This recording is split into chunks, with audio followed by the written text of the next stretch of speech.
You can see, How you doing, Ed? yeah, not bad, not bad. Thank you. Hello, Alex. You all right? Yeah, I'm good. I'm good. So Awesome. that's how quickly our pork tomahawk went down. It's just gone. It went immediately. What else are you cooking up? We've got some herb-fed chicken wings on here. We did our burgers. The beef that we have is all from a regenerative farm down in Sussex. And then we have our meatballs, which I think you got a pack of as well. So these are Yep. our Persian kofta meatballs, and they're great for barbecues.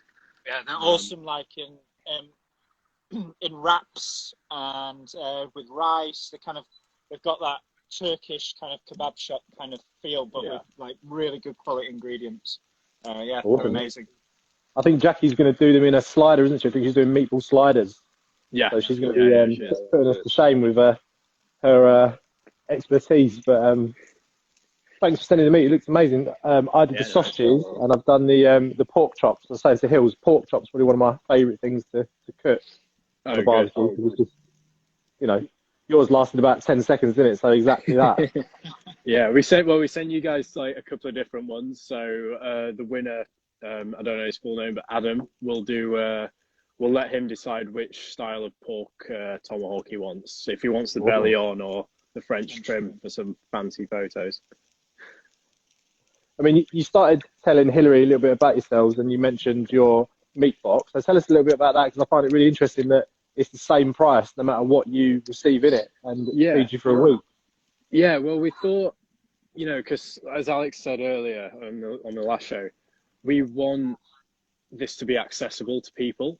And again, like organic is still, it's a premium on price point, and regenerative will be the same because it is just one of those really niche new things. The price is sort of naturally higher. I mean, rightly so as well. You are getting a lot more for it, but we think that there's a much bigger goal than just, any regenerative butcher or someone like us making money. It's got to be about the accessibility, because regenerative at the end of the day is a collective, it is a mindset, it is a movement. And we're not going to achieve that movement and get it on a global scale if it's not affordable to everyone. So we've tried to take our step forward and make it a consistent price every week. And then the size of the box changes. So some weeks, you'll get 4 sirloin steaks and some sausages. So it'll be a smaller box, but it'll be worth 40 quid. And then another week you'll get chicken, mince, sausages, bacon, etc. So that things that you can get lots. So people can then choose each week whether or not they want to have like a fancy week and they don't have as much stuff, or they go for a big box where, they get lots of different things which are just slightly cheaper. But with it always being £40 and people know every week, this is the deal, this is what you're going to get for that price. That's a brilliant idea. And as you say, staple ingredients that you can turn into, multiple dinners, like you say, like 4 steaks. You don't have to have steak every night. You can turn it into like a stir fry maybe, or do fajitas, or something like that. So yeah, it's a brilliant idea. Yeah. And you mentioned you started this fairly recently. Yeah, last year, wasn't it? Alex and I were looking at doing quite a few different things before this exact one, but all around the food space, all about that storytelling of reconnecting people to their food and just pushing good quality produce. But yeah, no, we thought last year was a great time to do it, really, in that people not only needed better nutrition to be healthier, but also to have that accessibility and that ease of having things delivered at home. I mean, Hillary and I have found it when we started Sizzling Saturdays, that the online sales of meat, especially butchers, has gone through the roof, because people can't get out, they can't go to the shop, and it's uncomfortable, isn't it, to go out and look for your meat now. So people want to order online. So have you found that that's helped with the business? Yeah, definitely. Because we don't have a physical presence at all. My family actually used to have a butcher shop sort of not too far away from Alex's farm in Barnsley. which would have probably taken over if we still had it. But no, we're fully online. So it's helped tremendously really with sales, and of course it's helped farmers out. At the end of the day, that's sort of why we're doing this to start with. It's helped them out. They're not having to sell, to the lowest price to the wholesalers and the large companies that deal with meat. They're actually being able to now charge a fair price and get good returns on the hard work that they've been doing.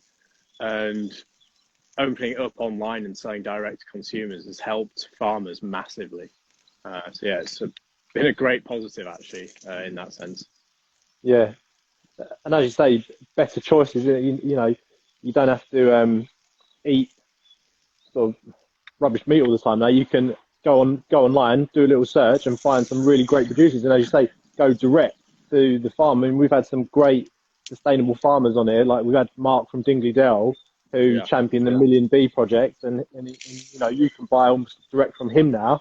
That before lockdown you couldn't. So it's had its negatives, but it's had its massive positives as well. So it's really good to see. So what's next for you guys then? What have you got planned for the rest of the year? We're big on. We're going to be pushing our meatballs quite a lot. We've got a range at the moment. We've got Italian style, and we've got Persian kofta, and wild venison. So we've got three at the moment, and they come in like a nice handy pouch like this. And you get 8 meatballs in a pouch. So we're hoping to get these out to as many people as possible, and hoping to get them in some farm shops and delis and that kind of thing. And it's kind of like an accessible way that people can eat regenerative meat, and they're just great. They just taste like amazing. Usually when you find meatballs somewhere, they're usually unflavored, and you kind of need to build the meal around it. Whereas these are kind of like, this is one here. They're kind of, they're like a meal already done. Like they've got all the flavour in them. All you need to do is, put them in a wrap or have them with some rice. And they're just like a really easy way to have a meal on a weeknight or whatever. But also be eating regeneratively and kind of eating healthy. We're going to be doing a lot of that. And and working a lot more with businesses as well. So far, we just sell directly to consumers. But we're going to be working a lot more with companies and helping them kind of further their sustainability goals, because most companies have them now. We want to try and fit in and help them out where we can as well.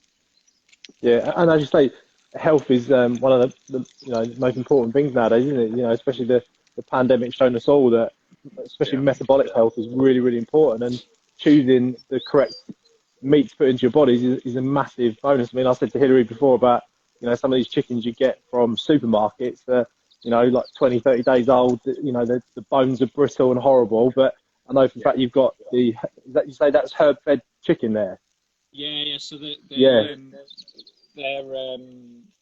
fed on like a diet of herbs basically, and then obviously like standard chicken, organic chicken meal. But it's the herbs that really give them that flavour, just like a real depth flavour. And then they're a lot older, more like 60 days, and they're free range and they're outside the whole time. They just taste amazing. And as you say, it's not that much more expensive to buy better meat. I mean, per pound, like per kilo, it's not, earth-shatteringly different. There's this good stat that in the 1960s we used to spend about 50% of our wage on our food, and now it's about 15%. So people are choosing to spend their money on other things, which fair enough. There's a lot more stuff to buy now, but there's also this kind of like opportunity that people can spend a little bit more of their wage on just better quality food. Well, at the moment, there's nothing else to spend it on, is there? There's nowhere to go out. All the pubs are shut. So I don't know about you, but we're the same. We look forward to dinner every night now because it's the only thing to do, really. And obviously, getting outside and grilling, it's one of the the pleasures that can't be sort of taken away from you. Getting in your garden and lighting up the barbecue. Yeah, definitely. But while people are watching, if anyone's got any questions and you want to ask the guys, just put them in the comments and we'll, you know, they'll do their best to answer them. Have a look. Hopefully not that Kevin on. He was causing a right do. We always get the odd one or two that like to cause a bit of a scene, but yeah, we find we just ignore them and they go away. So, but yeah, I mean, this is our 40th episode we've done. So yeah, we're used to it now. But what barbecue are you cooking on? Oh, this is just a big open grill barbecue, to be honest. We're just, you know, it's not a electric one or anything. It's just traditional style. It's just a massive cast iron bowl. It's just a big cast iron bowl, basically, yeah, with a grill on top. So yeah, it's actually losing heat a bit now. We've had it on a bit early, but yeah, it's good. I'll cook these chicken. Those chicken wings look absolutely huge. Can you hold one up? They look massive. And Alex has just asked, how much will the meatballs be? I mean, look at them. They're huge. Yeah, so meatballs are £6.20 for 8. So it's about 300 gram pack of balls, and that's the same across every flavour profile. Yeah, I mean, they're a little bit more expensive than you get in the shop, but as I was saying before, it's kind of like it's already built as a meal. You don't have to do anything to them. You just have to fry them in a pan, and you can put them in a wrap, or you know, it's a simple kind of meal. And then the Italian ones are just obviously great with pasta. Mm-hmm. And I sometimes eat them just pasta, olive oil, Parmesan cheese, and then the meatballs. They're that good. So yeah, and then we've got loads of burgers as well. Mm-hmm. I mean, classic butcher's thing, and we've got herb-fed chickens, and then steaks and pork and everything you can imagine, really. So a good selection across the board of different farms. And you mentioned venison as well, wild venison. Who do you go to for your venison? So right at the start when we set up Always Grazing, we were actually able to go through my cousin and my family, because they do quite a lot of hunting, and that was great. But then lockdown, you can't really travel. But luckily, one of our farm partners who supplies all of our hogget, which is an older lamb, they farm regenerative, of course, but they on their land have a lot of roe deer. It's a big problem for the farms around there, so they have a hunter actually go out and harvest those wild deer around the York and North Yorkshire area. So we've got quite a good supply of roe deer for whenever anyone needs it, really. Amazing. Do you eat much venison? Yeah, you know what, we were lucky enough to have Ben Rigby on a couple of months ago, and he some lovely some venison, some haunch steaks. Yeah. But yeah, it's not something, as you say, it's not something you would ordinarily get, because you obviously don't see it in the supermarket. Yeah, but we've had some great venison burgers. So yeah, the meatballs sound amazing, and I like the fact that it's pure venison, because if you get them from the supermarket, sometimes they're cut with pork, and you kind of lose that flavour. Mm-hmm. But pure venison is amazing, and it's so good for you, because it's 100% wild, isn't it? As you say, it's not farmed or, definitely, interfered in any way. So if you're trying to look out for your health, then like wild venison, partridge, pheasant is the best thing, because it's literally running around all day, building muscle on its body. It doesn't have an inch of fat on it, because all day they just run around.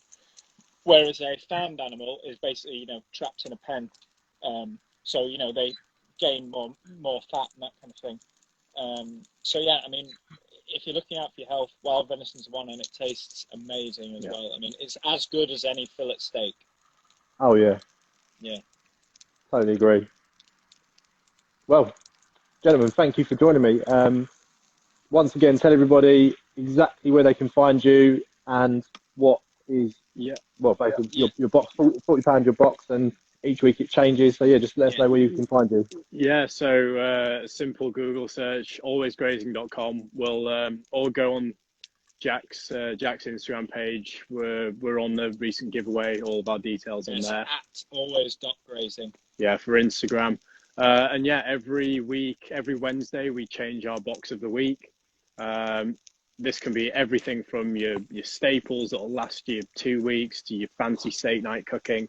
Next week, we actually have a Mother's Day special. We're putting in 4 of our Aberdeen Angus sirloin steaks and a pack of our woodland reared sausages in there as well for a special treat for all the mothers out there. And then that's That always 40 quid and always free delivery. Yeah. That, you know, the value of that is incredible.